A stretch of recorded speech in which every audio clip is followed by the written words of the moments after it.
إلى الإمام الهمام حافظ الحجة أمير المؤمنين في الحديث أبي عبد الله محمد بن إسماعيل بن إبراهيم بن المغيرة بن البردزبة الجعفي اليماني البخاري رحمه الله تعالى ونفعنا بعلومهم وعليمهم آمين يا رب العالمين.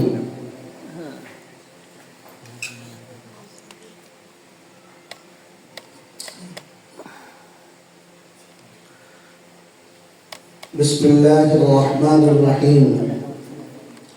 قال رسول الله صلى الله عليه وسلم: كلمتان حبيبتان إلى الرحمن ثقيلتان في الميزان خفيفتان على اللسان سبحان الله وبحمده سبحان الله العظيم. صدق رسول الله صلى الله عليه وسلم. محترم भाई और दोस्तों, आज के मजलिस का खत्म बुखारी पढ़े दुआर मजलिस।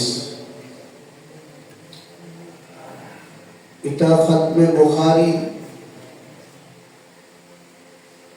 हदीस दर्स खत्म हवा मजलिस। मदारिस दुनियाए पूरा बৎসর ক্লাস চলে, পড়াশোনা হয়। বৎসর শেষে মাদারিসে দুনিয়াগুলিতে একটা দোয়ার অনুষ্ঠান হয়।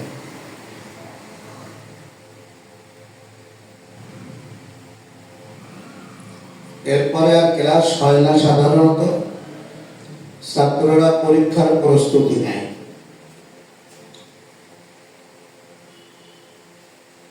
এটা দারুল উলুম দেওবন্দের আকাবিরদের থেকে ধারাবাহিক চলে আসছে। কেউ ছোট আকারে করে, কেউ বড় আকারে করে।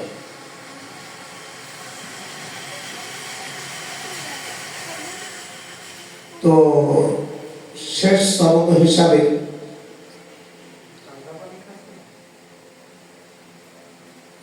অন্যান্য হাদিস আছে।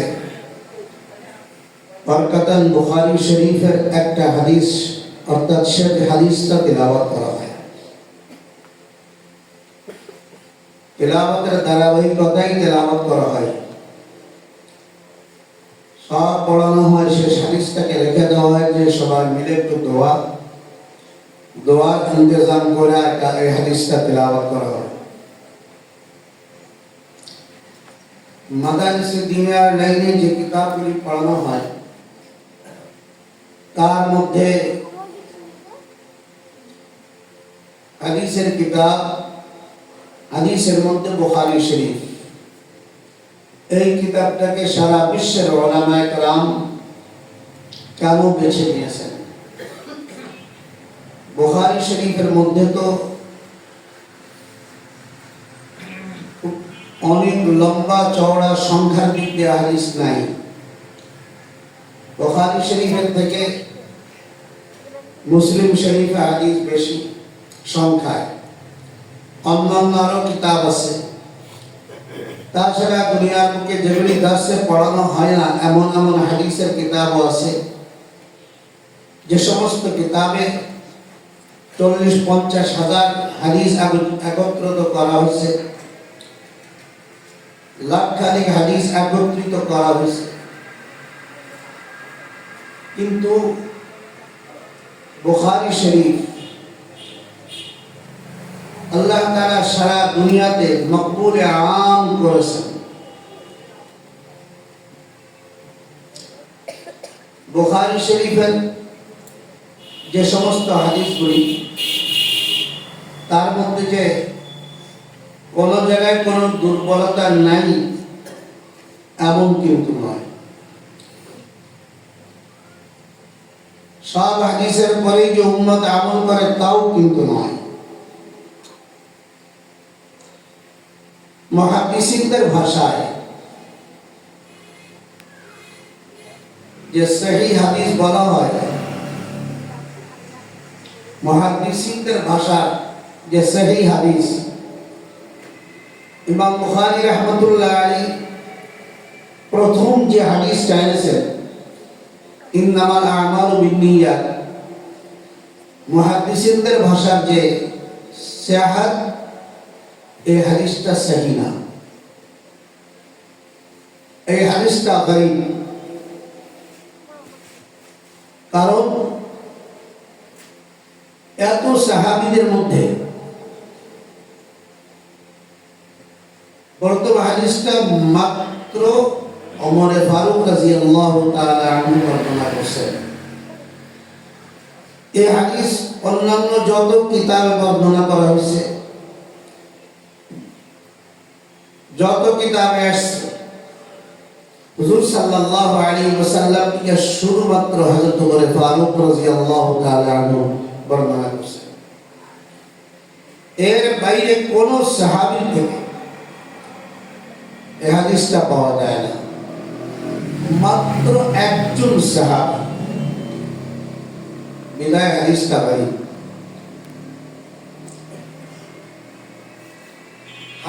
হালাকে হাদিসটার মান কি? হাদিসটার মান, হাদিসটার ওজন, ইন্নামাল আমালু বিন্নিয়াত ওয়া ইন্নামা লিকুল্লি ইমরিইন মা নাওয়া। হাদিসটার মান হলো, দ্বীনের মুহাদ্দিসিনদের মধ্যে কেউ কেউ লেখেন দ্বীনের 1/3 অংশ নির্ভর করে এই এক হাদিসের উপরে। দ্বীনের 1/3 অংশ নির্ভর করে এই হাদিসটির উপরে। কেউ কেউ নিসফ বলেছেন।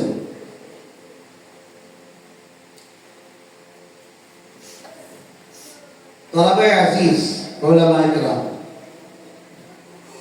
এরকম অনেক কথা বলা যায়, মুতালা করলে অনেক কথা পাওয়া যায়, কিন্তু সামান্য কয়েকটি হাদিসের সমন্বয় বুখারী শরীফ। বুখারী শরীফকে এত কিছুর পরে আল্লাহ তাআলা মকবুল আম দান করেছেন সারা দুনিয়ায়।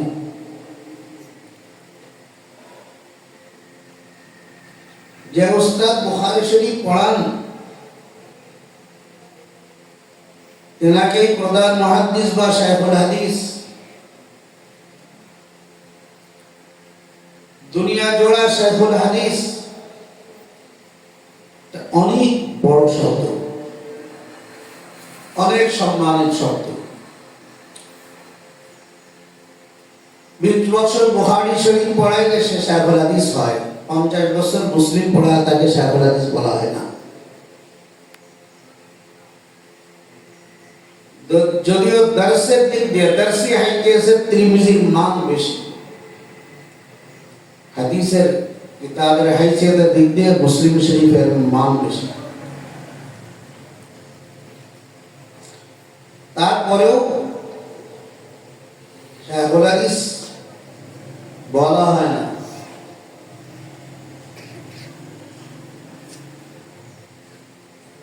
বুখারী যে কোনো ব্যাপার, বুখারী হাদিস নাম বললে সারা বিশ্বের উলামায়ে কেরামদের মাথা নিচু হয়ে যায়, যে বিষয়টা বুখারী শরীফের হাদিসে আছে। বুখারী শরীফের এই যে মান,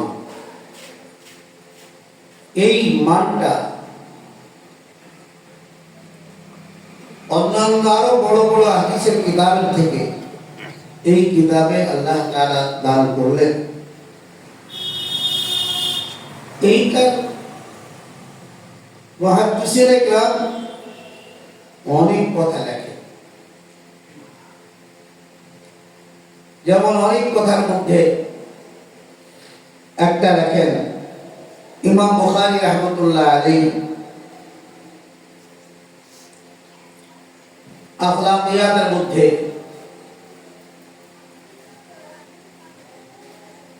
উনি হাদিস যখন সংগ্রহ করতেন, হাদিস যখন উনি সংগ্রহ করতেন, হাদিস সংগ্রহ করার পরে ওনার যতগুলি ছানভিন করা সব কিছুর পরে উনি যে কাজটা করতেন, এই কাজটা অন্য কোন ইমামদের থেকে পাওয়া যায় না। সেটা হলো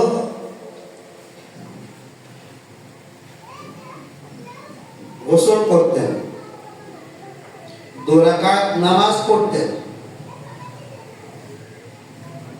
গোসল করতেন, 2 রাকাত নামাজ পড়তেন,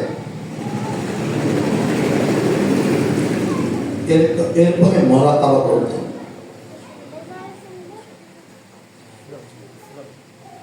গোসল করতেন, 2 রাকাত নামাজ পড়তেন, মুরাকাবা করতেন।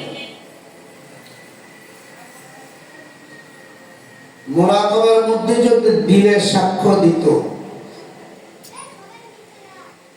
তাহলে ইমাম বুখারী ওই হাদিসটি বুখারী শরীফে লিখতেন, ওনার এই কিতাবে লিখতেন। এর আগ পর্যন্ত উনি কিতাবে লিখতেন। হালাকি একটা বর্ণনায় লেখে ইমাম বুখারী 4 লক্ষ হাদিসের হাফেজ ছিলেন। আর একটা বর্ণনায় পাওয়া যায় ইমাম বুখারী রাহমাতুল্লাহ আলাইহি 6 লক্ষ হাদিসের হাফেজ ছিলেন। এই জন্য উনি হাফিজুল হাদিস ছিলেন, উনি মুজতাহিদও ছিলেন, খোদ মুজতাহিদ।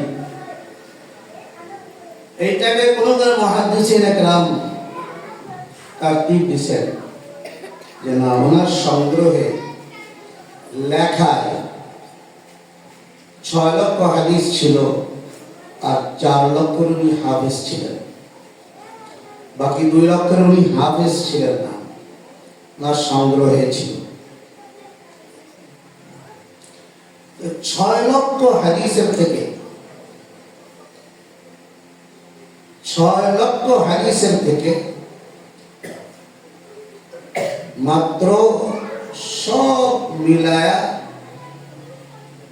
বুখারী শরীফের মধ্যে তারিখ সহ 7,000-এর মতো হাদিস আছে, 7,500।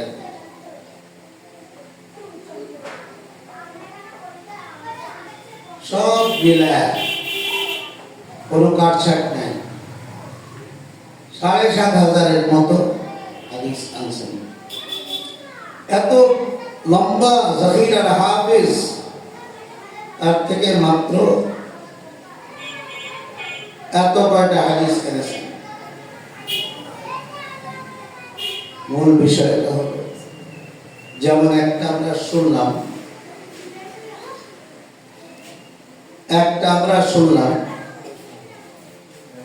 মূল বিষয়টা হলো ইমাম বুখারী রাহমাতুল্লাহ আলাইহি প্রতিটি অঙ্গ গুনাহ থেকে পাক ও পবিত্র ছিল। বিশেষ করে কান এবং মুখ, কান এবং মুখকে গুনাহ থেকে পাক রাখা বড় কঠিন।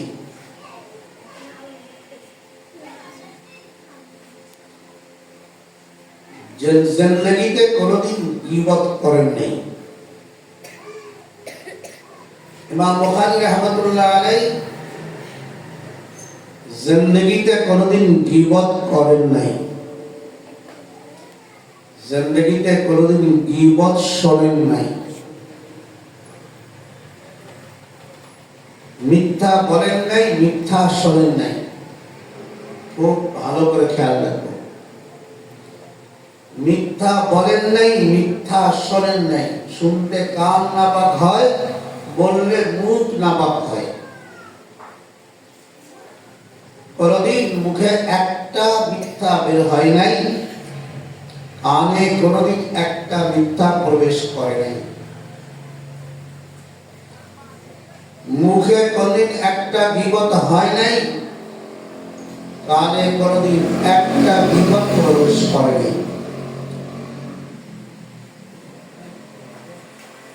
মাহতারাম মাওলানা ইকরাম আজিজ তালাবা, এই একটা গুণ যে উনি নিজেকে গুনাহ থেকে বাদ রাখছেন। কারণ গুনাহ আর ঈমান দুটো একসঙ্গে হতে পারে না। গুনাহ আর ঈমান, ঈমানের সঙ্গে যেভাবে কুফরের কোনো সম্পর্ক নাই, তাজাদ, শিরক তাজাদ, বিদআত তাজাদ, গুনাহ তাজাদ, সম্পর্ক নেই, কোনো সম্পর্ক নেই। ইমাম বুখারী গুনাহর সঙ্গে কোনো সম্পর্ক তো দূরের কথা, গুনাহর সঙ্গে ছিল ওনার দুশমনের সম্পর্ক।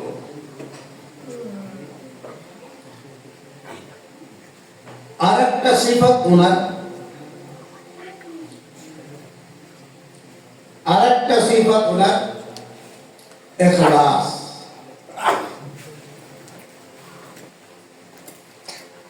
ইখলাস কাকে বলে?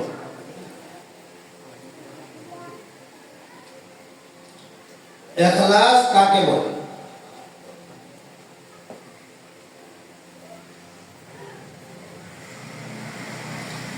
আমরা ইখলাস বলি, ইখলাসের ওয়াজও করি। ইখলাস কাকে বলে? ইমাম গাজ্জালী রাহমাতুল্লাহ আলাইহি এক বুজুর্গের একটা ঘটনা লিখছে।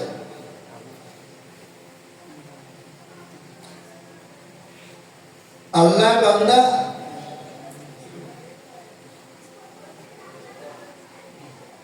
আল্লাহ ওয়ালা মানুষ, তাহাজ্জুদ গুজার,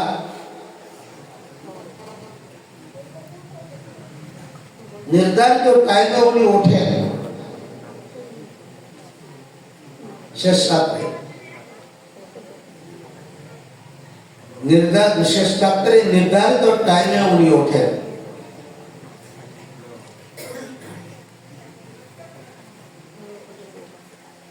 ওনার একদিন নির্ধারিত টাইমের থেকে একটু আগে ওঠা হয়ে গেছে তাহাজ্জুদের জন্য।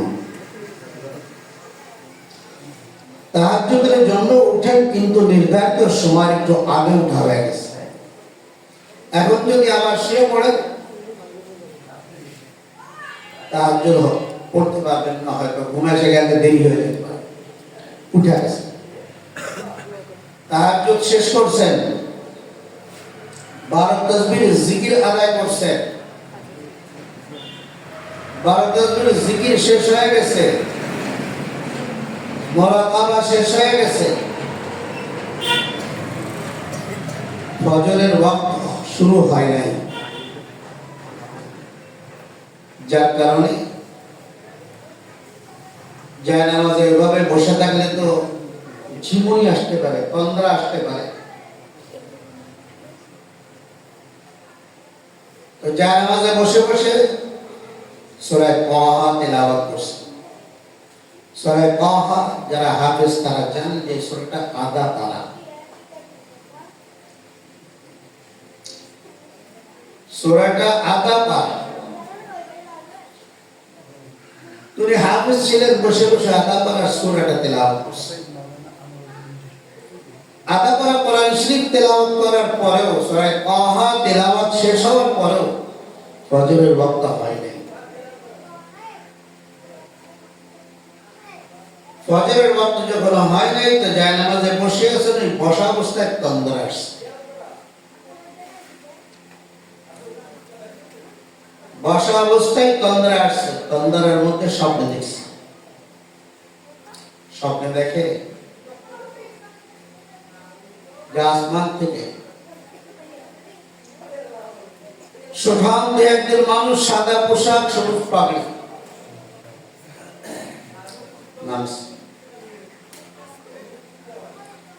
নামার পরে সালাম কালাম কুশল বিনিময় হয়েছে। সালাম কুশল বিনিময়ের পরে বুজুর্গ জিজ্ঞেস করছে, আপনার হাতে একটা কাগজ, এই কাগজটা কিসের? ওনার হাতে একটা গোল করে বটা কাগজ ছিল। এই কাগজটা কিসের? কাগজ তো বলছে, আপনি যে এটা আপনার আমলনামা, এখন পয়সা সূরা তাহা যে পড়ছেন, এই সূরা তাহার আমলনামা এটা।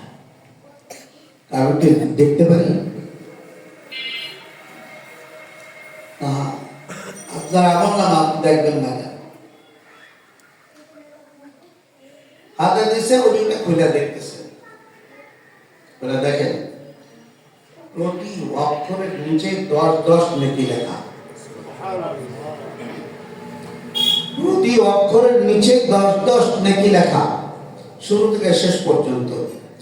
মাঝামাঝি একটা জায়গায় একটা শব্দের মধ্যে যে কয়টা অক্ষর, ওই একটা শব্দের অক্ষরের নিচে কোনো নেকি লেখা নাই।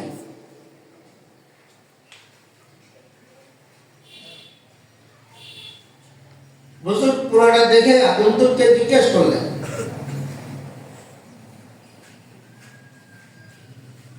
আমি তো সূরা তাহা পুরোটাই পড়েছি, শুরু থেকে শেষ পর্যন্ত প্রতি অক্ষরের নিচে নেকি লেখা, আর এইখানে একটা শব্দের নিচে কোনো নেকি লেখা নাই। এই একটা শব্দের নিচে যে কয়টা অক্ষর আছে, এই অক্ষরগুলির নিচে নেকি লেখা নাই কেন? আগন্তুক বলতেছে, আমি লিখেছিলাম, আপনিও তিলাওয়াত করেছেন, আমিও লিখেছিলাম, কিন্তু আল্লাহ, আমি লেখার পরে আল্লাহ আমাকে মুছে দিতে বলছেন, তাই আমি মুছে দিয়েছি। কথাটা খুব খেয়াল করে শোনেন, ইখলাস কাকে বলে?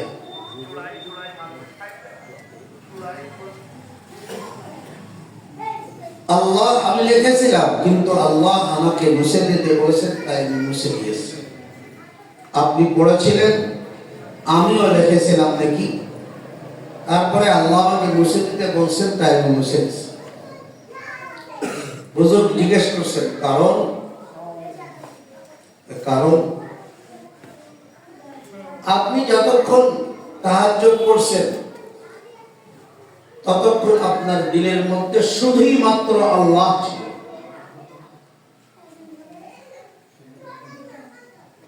ততক্ষণ আপনার দিলের মধ্যে শুধুই মাত্র আল্লাহ ছিল।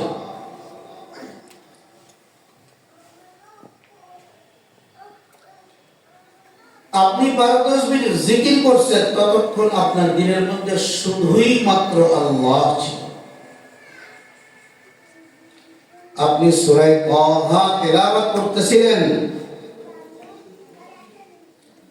আপনার দিলের মধ্যে শুধুই মাত্র আল্লাহ ছিল। আপনি তেলাওয়াত করেন আর আপনি আল্লাহকে দেখাইতেছিলেন, আল্লাহকে শোনাইতেছিলেন। কিন্তু তেলাওয়াত করতে করতে যখন আপনি এই শব্দের উপরে আসছেন,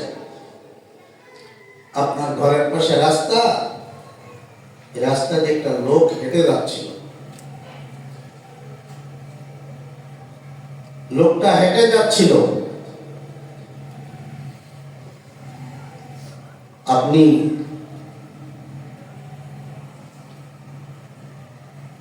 হাঁটার আওয়াজ পেয়ে বুঝতে পারছেন যে লোক, মানুষ হেঁটে যাচ্ছে, তাকে শোনাবার জন্য আওয়াজটা বড় করেছিলেন।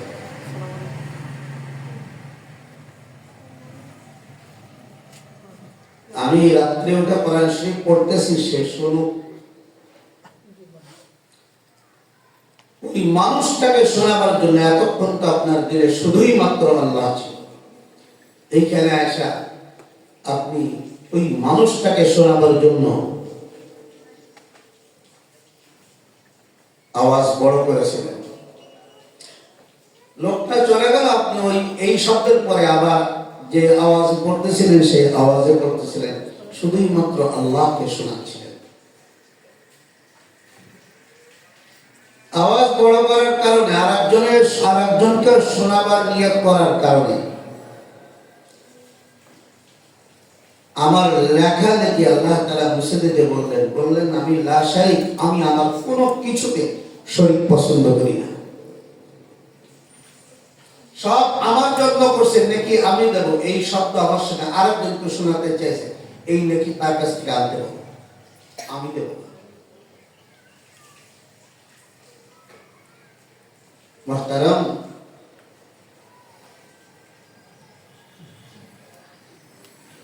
এটার নাম হলো ইখলাস।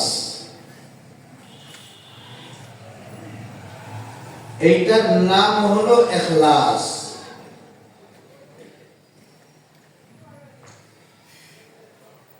ইখলাস হলো সমস্ত আমলের বুনিয়াদ, আমল কবুল হওয়ার বুনিয়াদ।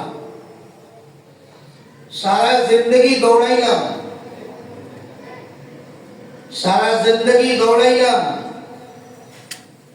ইখলাস নাই তো মাওলা পাকের দরবারে কবুল হবে না।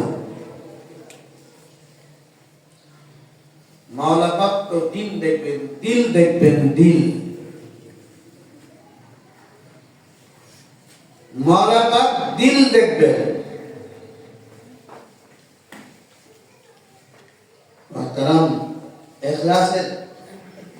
ইখলাসকে বোঝাবার জন্য আরেকটু বলি। আমরা কোরবানি দেই, কোরবানির পশু কেনার পরে, কোরবানির পশুর পরে, কোরবানি নিয়ত করার পরে পশুর মালিক আল্লাহ হয়ে যায়। কোরবানি যখন দেওয়া হয়, রক্ত প্রবাহিত করে দেওয়া হয়, জবাই করা হয়, এরপরে কোরবানির পশুর মালিক যার কোরবানি শেষে হয়ে যায়। আল্লাহ তো গোশও নেন না, রক্ত নেন না, চামড়াও নেন না, হাড্ডিও নেন না।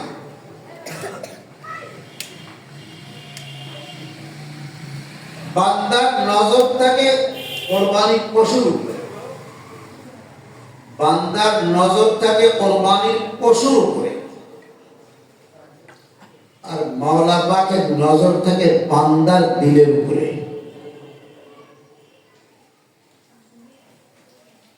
বান্দার নজর কোরবানির পশুর উপরে, আর মাওলা পাকের নজর থাকে বান্দার দিলের উপরে। লা ইয়ানালুল্লাহ লুহুমুহা ওয়ালা দিমাউহা ওয়ালাকিন ইয়ানালুহু তাকওয়া। আমি কোন দিল নিয়ে কোরবানি করতেছি? গোশত খাওয়ার জন্য? গোশত খাওয়ার জন্য নাকি লোক দেখানোর জন্য? আল্লাহ কিন্তু আমার আপনার দিলের দিকে তাকায় থাকেন। আল্লাহ কিন্তু আমার আপনার দিলের দিকে তাকায় থাকেন। কোরবানির পশু শোয়াবার পরে গলা আর মাটি কতটুকু দূর থাকে? গলা কাটলে ওই ফিটকি দিয়ে রক্ত ওই সামান্য 4 আঙ্গুল, 4 ইঞ্চি, 3 ইঞ্চি জায়গা ভেদ করে মাটিতে পৌঁছাবার আগে কোরবানি আল্লাহর কাছে পৌঁছে যায়। কিন্তু ওয়ালাকিন ইয়ানালুহু তাকওয়া, আমার তাকওয়া, আমার নিয়ত। কথাটা কি বুঝাইতে পারছি? হুজুর আকরাম সাল্লাল্লাহু আলাইহি ওয়াসাল্লাম ইখলাসের উপরে মসজিদে নববীতে ইখলাসের উপরে বয়ান করতেছিলেন। ইখলাসের উপরে বয়ান করতেছিলেন।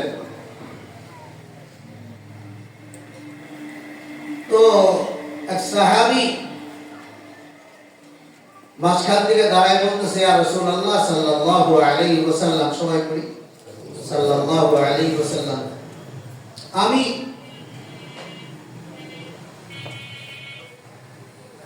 গভীর রাত্রে উঠা বাড়িতে আপনি একটা ঘর আমাকে ঠিক করে দিয়েছেন বাড়িতে নামাজের জন্য, ওই ঘরে আমি গভীর রাত্রে উঠে নামাজ পড়ি, বাড়িতে সবাই ঘুমায় থাকে, শুধুই মাত্র আমি আর আল্লাহ ছাড়া কেউ।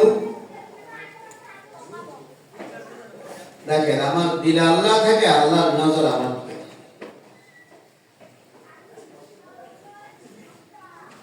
সব ঘুম, কিন্তু যদি কোন রাত্রে কোনোভাবে কোন লোকের ঘুম ভেঙে যায়, বাড়ি হোক বা পাশের বাড়ি হোক, ঘুম ভেঙে যায়,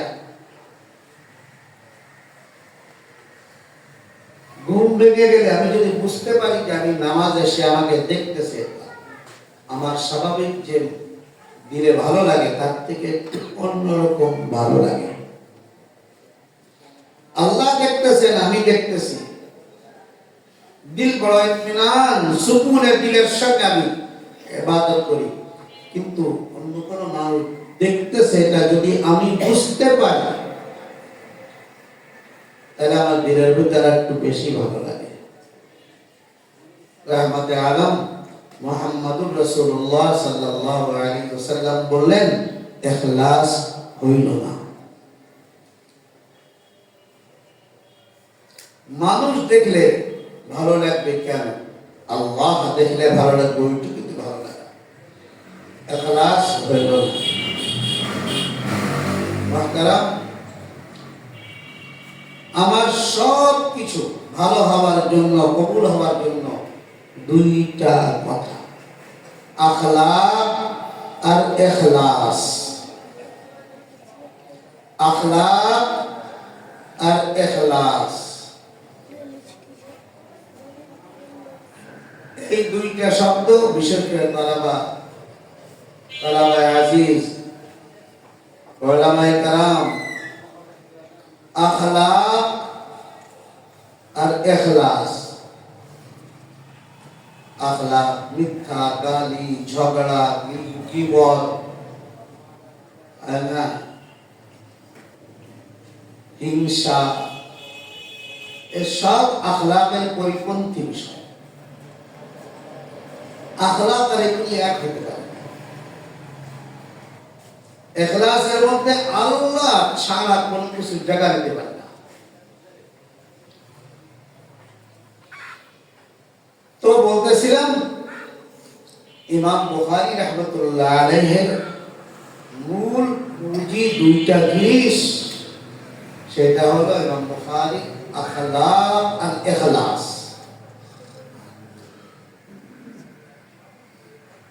যার কিতাব আমি পড়লাম, যার কিতাব আমি পড়াইতেছি, যার কিতাব আমি পড়তেছি,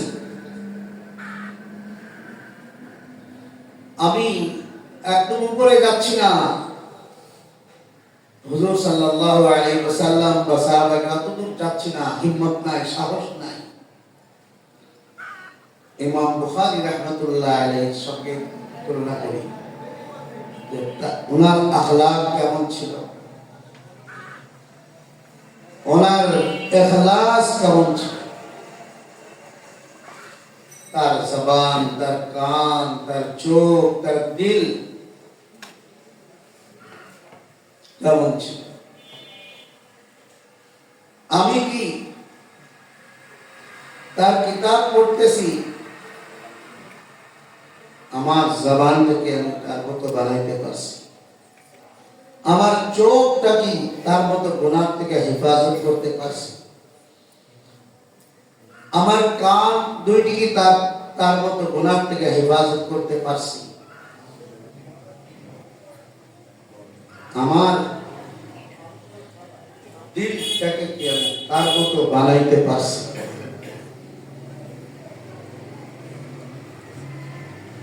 মুহতারাম, আরেকটা জিনিস এখানে ইমাম বুখারীর কথা খেয়াল করে দেখেন, সমসাময়িক যারা থাকে তাদের মধ্যে তো আপসের মধ্যে কিছু কিল ও কাল থাকে। সমসাময়িকদের মধ্যে এরকম কিল ও কাল কিছু থাকে। ছিল। কিন্তু ইমাম বুখারী রাহমাতুল্লাহ আলাইহি একটা পুরো জীবদ্দশায় একটা প্রমাণ কেউ বের করতে পারবেন যে উনি কোন কিলোকালের জবাব দিচ্ছেন?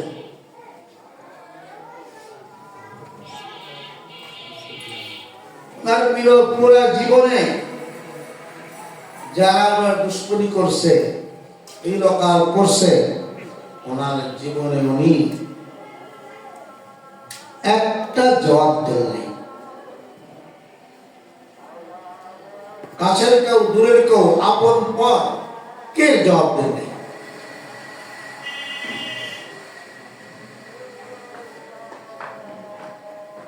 হযরত রশিদ আহমদ গঙ্গোহী রাহমাতুল্লাহ আলাইহি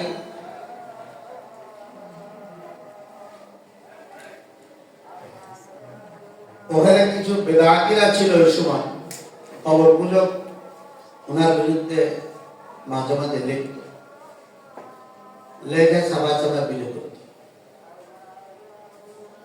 ওইগুলি দেখতে। হঠাৎ করে কিছুদিন লেখে না, হঠাৎ করে কিছুদিন লেখে না, तो उन्हें जिज्ञास करें, मैं वो लोग कुछ नहीं लिखते हैं, तारा कुछ लिखे ना? तब मुझे हज़रत तारा तो लिखे ना, तारा क्या लिखे हो कि पढ़ा जाए ना? अरे क्या पढ़ा जाए, नाम तो पढ़ो। आपने पढ़े, आपने किसी को ना, हमने किसी जॉब भी ले अपनी बात। तो तारा लिखे तो जॉब तो ना, तारा लिखे প্রথম নাম্বার আমার ইসলাহের জন্য। তারা আমার বিরুদ্ধে যা বলে ওর মধ্যে আমি পড়ে পড়ে দেখি যে ওর মধ্যে দোষগুলি আমার মধ্যে আছে কিনা, থাকলে আমি ইসলাহ হয়ে যাই, আর যদি আমার মধ্যে না থাকে তাহলে আমার গুনাহ মাফ হয়ে যায়। আমি তো এই দুই কারণে পড়ি, কয়েকদিন পড়তে পারছি না, আমার গুনাহ মাফ হচ্ছে না। তালাবায়ে আজিজ, মেহমান চলে আসবেন এখনই, মেহমান চলে আসবেন এখনই। আজানের সময় হয়ে গেছে, এখন আজান হোক, আমরা নামাজ পড়ে ইনশাআল্লাহ বুখারী শরীফের হাদিস তিলাওয়াত হবে, দোয়া হবে, মেহমান আমাদের মধ্যে পৌঁছতে হবে। আখিরু দাওয়ানা আলহামদুলিল্লাহি রাব্বিল আলামিন।